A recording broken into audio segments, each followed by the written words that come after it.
స్థానిక సంస్థల ఎన్నికల్లో బీసీలకు 42% రిజర్వేషన్ కు సంబంధించి తెలంగాణ ప్రభుత్వం ఇవాళ సుప్రీంకోర్టుకు వెళ్లనుంది.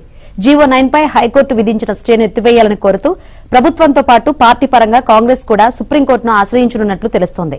ఈ మేరకు సుప్రీంకోర్టులో టీపీసీసీ స్పెషల్ లీవ్ పిటిషన్ దాఖలు చేయనున్నట్లు సమాచారం. ఇటీవల అస్వస్థతకు గురైన ఏఐసీసీ అధ్యక్షుడు మల్లికార్జున ఖర్గేను పరామర్శించేందుకు టీపీసీసీ అధ్యక్షుడు మహేష్ కుమార్ గౌడ్ నేడు ఢిల్లీ వెళ్తున్నారు. ఖర్గేను పరామర్శించిన అనంతరం పార్టీ పరంగా పిటిషన్ దాఖలు చేసే అంశంపై చర్చించేందుకు ప్రముఖ న్యాయవాది కాంగ్రెస్ ఎంపీ అభిషేక్ మను సింఘ్వీని మహేష్ కుమార్ గౌడ్ కలవనున్నట్లు పార్టీ వర్గాలు తెలిపాయి.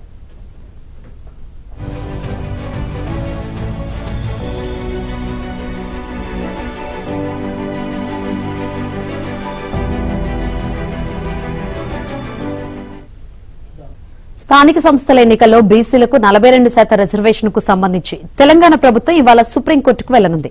జీవో 9 పై హైకోర్టు విధించిన స్టేను ఎత్తివేయాలని కోరుతూ ప్రభుత్వంతో పాటు పార్టీ పరంగా కాంగ్రెస్ కూడా సుప్రీంకోర్టును ఆశ్రయించనున్నట్లు తెలుస్తోంది. ఈ మేరకు సుప్రీంకోర్టులో టీపీసీసీ స్పెషల్ లీవ్ పిటిషన్ దాఖలు చేయనున్నట్లు సమాచారం. ఇటీవల అస్వస్థతకు గురైన ఏఐసీసీ అధ్యక్షుడు మల్లికార్జున ఖర్గేను పరామర్శించేందుకు టీపీసీసీ అధ్యక్షుడు మహేష్ కుమార్ గౌడ్ నేడు ఢిల్లీ వెళ్తున్నారు. ఖర్గేను పరామర్శించిన అనంతరం పార్టీ పరంగా పిటిషన్ దాఖలు చేసే అంశంపై చర్చించేందుకు ప్రముఖ న్యాయవాది కాంగ్రెస్ ఎంపీ అభిషేక్ మను సింఘ్వీని మహేష్ కుమార్ గౌడ్ కలవనున్నట్లు పార్టీ వర్గాలు తెలిపాయి.